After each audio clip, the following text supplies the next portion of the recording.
Mughals जिन्होंने 16वीं सदी के अंत तक ऑलमोस्ट पूरे भारत को कब्जा कर लिया था, डिड यू नो कि ये mighty Mughal empire north east के एक छोटे से अहम एम्पायर से एक नहीं बल्कि 17 बार वॉर करके हार गई थी।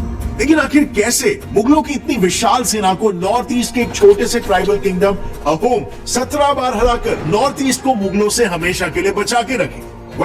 ये कहानी शुरू होती है 1200 एडी से, जब असम में वैसे तो कई छोटे छोटे साम्राज्यों का राज हुआ करता था, लेकिन इन सब में से सबसे प्रोमिनेंट थे द माइटी कामरूप किंगडम, जो असम की धरती में 500 एडी से राज किया करते थे। लेकिन फिर 1228 एडी में अहोम डायनेस्टी के राजा सुखपा बर्मा से माइग्रेट होकर असम के कामरूप पर आक्रमण करके वहां पर सेटल हो गए। अब ये अहोम साम्राज्य वैसे तो बस ट्राइबल्स थे, इसलिए उनका धर्म मेजरली एनिमिज्म यानी प्रकृति की पूजा करना था। लेकिन हिंदुस्तान में आते ही उन्होंने नई प्रजा के साथ घुलने मिलने के लिए सबसे पहले हिंदू धर्म को अपना लिया। इसके बाद उन्होंने बहुत ही जल्द अपने टेरिटरीज को ग्रो करना स्टार्ट कर दिया और 1600 के अंत तक वो पूरे नॉर्थ ईस्ट में एक प्रोमिनेंट पावर बन गए थे। अब जहां पर भारत के पूर्वी भाग में ये स्थिति चल रही थी, वहीं पर 1556 से ही मेनलैंड भारत में एक और बड़ी सियासत अपने जड़ मजबूत कर रही थी, मुगलिया सल्तनत। मुगलों की रफ्तार तो अहोम से भी दुगनी तेजी से बढ़ रही थी, क्योंकि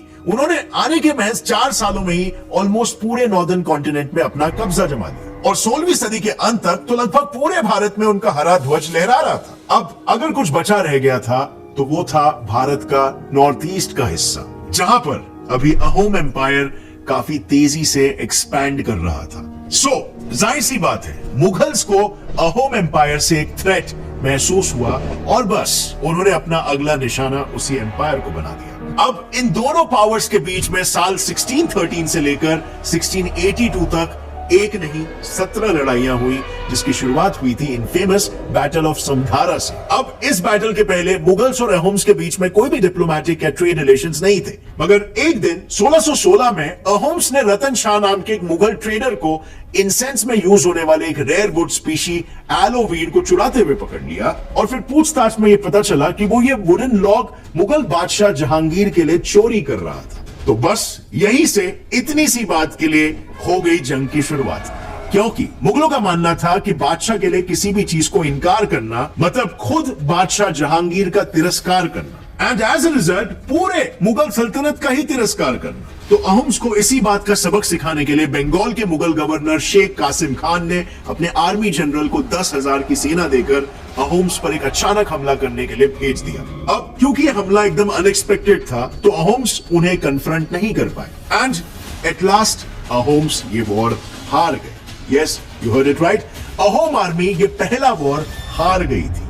लेकिन अगर देखा जाए तो ये उनका कोई डिफीट नहीं था, बल्कि ये एक सेटबैक था before the main bounce back. So Ahoms ने बस कुछ ही दिनों में अपनी सेना को एकजुट किया और आप मानोगे नहीं, लेकिन ये इतनी सी साइज वाले अहोम किंगडम ने सिर्फ 1 महीने के अंदर पूरी मुगल आर्मी को हराकर आसाम पर वापस अपना राज एस्टैब्लिश कर दिया। And this was the first major achievement for Ahoms, जहां से आई बिलीव उनका आत्मबल भी बढ़ना शुरू हो गया। अब इस इतनी बड़ी हार के बाद मुगलों ने 1619 में लगातार 2 बार अहोम्स पर हमला किया और असम को लेने की पूरी कोशिश की, लेकिन वहां भी वो जीत नहीं सके। एंड सरप्राइजिंगली इन 2 हमलों के बाद अगले 20 सालों तक मुगलों ने अहोम्स पर एक भी हमला नहीं किया।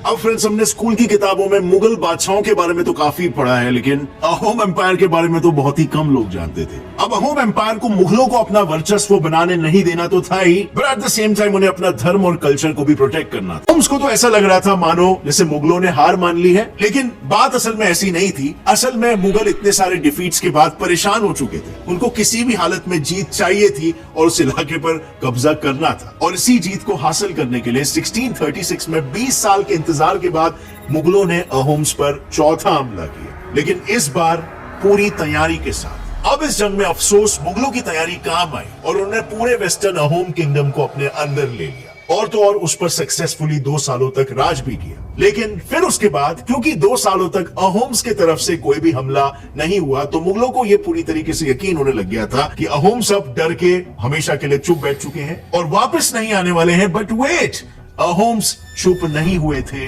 असल में वो फिर से एक बार एक सही मौके की तलाश में थे, जो उन्हें मिला सन 1638।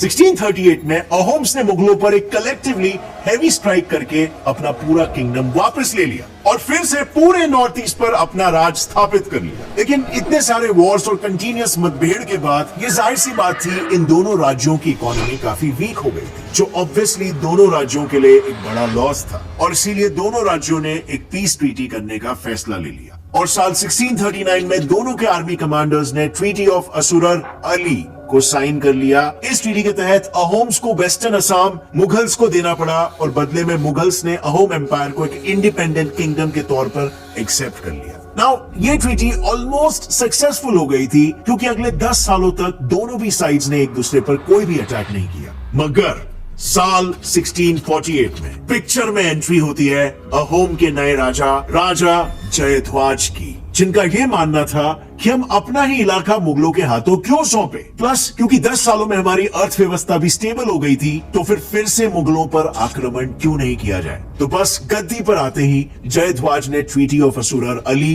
को तोड़कर वेस्टर्न असम इलाके में आक्रमण करके अपने पूरे राज्य को वापस ले लिया। So now again, for another time, the whole of Northeast was under Ahom's control. But surprisingly, शायद मुगलों को इससे कोई खास फर्क नहीं पड़ा क्योंकि अगले 12 सालों तक मुगलों ने अहोम्स पर 2 छोटे अटैक्स के अलावा कोई भी मेजर काउंटर अटैक नहीं किया। और at least the Ahoms thought so. मतलब देखो, 1657 आते आते मुगल बादशाह शाहजहां काफी बीमार पड़ गए थे और क्योंकि मुगलिया शासन में सक्सेशन के लिए कोई प्रॉपर रूल नहीं था, तो शाहजहां के चारों बेटे गद्दी के लालच में आपस में ही भिड़ रहे थे। वो खुद आपस में ही वॉर कर रहे थे। वॉर्स जैसे battle of Dharmatpur and battle of Samugarh. अब इन वॉर्स के बाद फाइनली सक्सेशन के बैटल में औरंगजेब विनिंग कैंडिडेट निकला और उसने अपने सारे भाइयों को खत्म करके खुद को पूरे मुगल साम्राज्य का नया बादशाह बना दिया। लेकिन इस नए बादशाह को पूर्वी पृथ्वी में मिली शर्मिंदगी जरा भी मंजूर नहीं थी, तो अपनी जिद को पूरी करने के लिए उसने अहोम्स पर 7वां बड़ा आक्रमण करवा दिया और वो ये जंग जीत भी गया। इनफैक्ट मुगल्स इसमें इतने सक्सेसफुल थे कि वो अहोम्स की टेरिटरी के इतने अंदर आ गए थे कि राजा जयध्वज को रातों रात शाही खजाने तक को छोड़ के अपने कैपिटल से भागना पड़ा था। अब क्योंकि अहोम्स हार गए थे, उन्हें 1663 में द ट्रीटी ऑफ घीला झारी घाट साइन करनी पड़ी। इस ट्रीटी के तहत अहोम्स को 3 लाख सोने के सिक्के, कुछ हाथी और मुगल हारम में राजा जयध्वज को अपनी बेटी तक को वॉर इंडेमनिटी के तौर पर देना पड़ा। इस ट्रीटी का शॉक शायद जयध्वज झेल नहीं पाए और उनकी मृत्यु हो गई। लेकिन उनके डेथ के पहले ही उन्होंने वॉर इंडेमनिटी का पहला गोल्ड कॉइन इंस्टॉलमेंट दे दिया था। अब बारी थी अगले इंस्टॉलमेंट की, लेकिन तब तक अहोम किंगडम की गद्दी पर बैठ चुके थे राजा चक्रध्वज। वो इस ट्रीटी से बहुत ही नाखुश थे और अपनी पिता के मौत का बदला लेना चाहते थे। इस बदले को पूरा करने के लिए साल 1665 में उन्होंने मुगल्स पर एक 8वां बड़ा हमला करके अपनी पूरी किंगडम को वापस ले लिया। So now finally Ahoms were back again in rule and in fact अब इस लड़ाई के बाद 6 बैटल्स हुए, लेकिन किसी भी बैटल में मुगलों को जीत हासिल नहीं हुई और इसीलिए इस लगातार जीत से आसाम में अहोम्स काफी खुश थे। लेकिन दिल्ली में बैठा मुगल बादशाह औरंगजेब काफी गुस्सा था और इसी गुस्से में साल 1671 में उसने अंबर के राजा राम सिंह को अहोम्स पर इन्वेजन करने के लिए भेज दिया और शुरू हो गया the battle of Saraighat. Ahom kingdom पर यह 15 सबसे बड़ा और काफी फेमस हमला था। Actually this battle was truly insane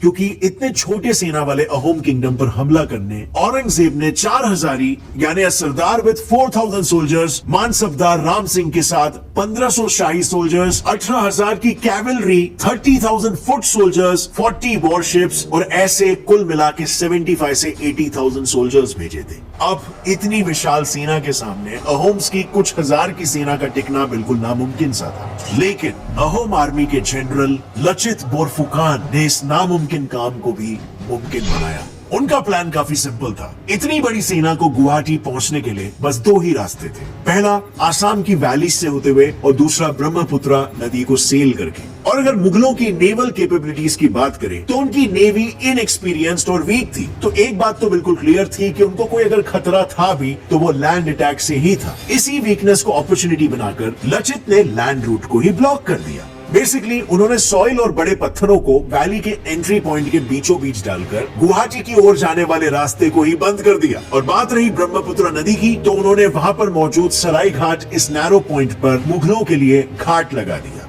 अब इनके इस मास्टर प्लान की वजह से मुगलों के आधे सोल्जर्स वैली में और आधे ब्रह्मपुत्र नदी में मारे गए और एक बार फिर से जीत हो गई अहोम्स की। इनफैक्ट ये मुगलों की अब तक की सबसे बड़ी हार थी। लेकिन अनफॉर्चुनेटली टेबल्स टर्न्ड अगेन जब साल 1679 में बंगाल के मुगल गवर्नर ने एक अहोम कमांडर लालुक बुरफुकान को अपने साइड कर लिया। लालुक को ल्योर करने के लिए मुगलों ने 4 लाख गोल्ड कॉइन्स के साथ अहोम किंगडम का राजा बनाने का ऑफर तक दे दिया। And this worked. इतनी अच्छी ऑफर सुन के लालुक तुरंत मान गया। उसने ऑफर को एक्सेप्ट कर लिया और मुगल सेनाओं को गुवाहाटी में एंट्री दे दी। और फिर एक बार मुगलों ने अहोम्स पर अपना 16वां हमला किया और अहोम्स को हरा दिया। अब देखा जाए तो मुगलों के हाथ अहोम किंगडम गए हुए 2 साल बीत चुके थे और फिर से मुगलों को लगा कि अहोम्स कुछ नहीं करने वाले।